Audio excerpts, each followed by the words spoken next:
Fundamental of electric circuit Alexander and সাদিকুর বইয়ের chapter 1-এর এক্সাম্পল 1.1 কোশ্চেনে বলছে how much charge is represented by 4600 electrons.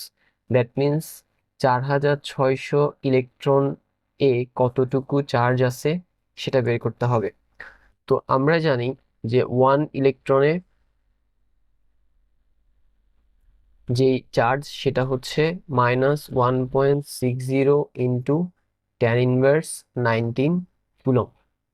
So একটা ইলেকট্রনে যদি এত কুলম চার্জ হয় তাহলে 4600 ইলেকট্রনে আরো বেশি হবে।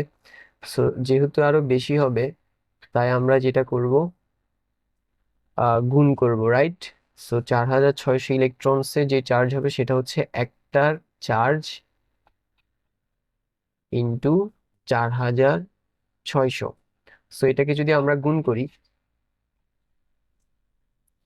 সো একটা ইলেকট্রনের চার্জ হচ্ছে -1.60 ইন্টু 10⁻19, 10⁻19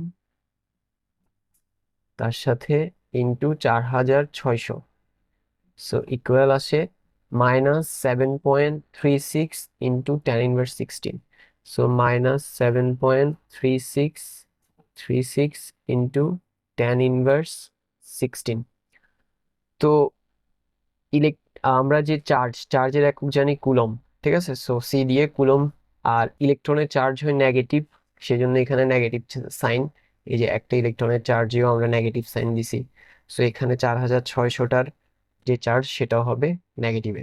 দ্যাট মিনস যাই হোক 4600 ইলেকট্রনসে এই পরিমাণ চার্জ আছে। That's all for today.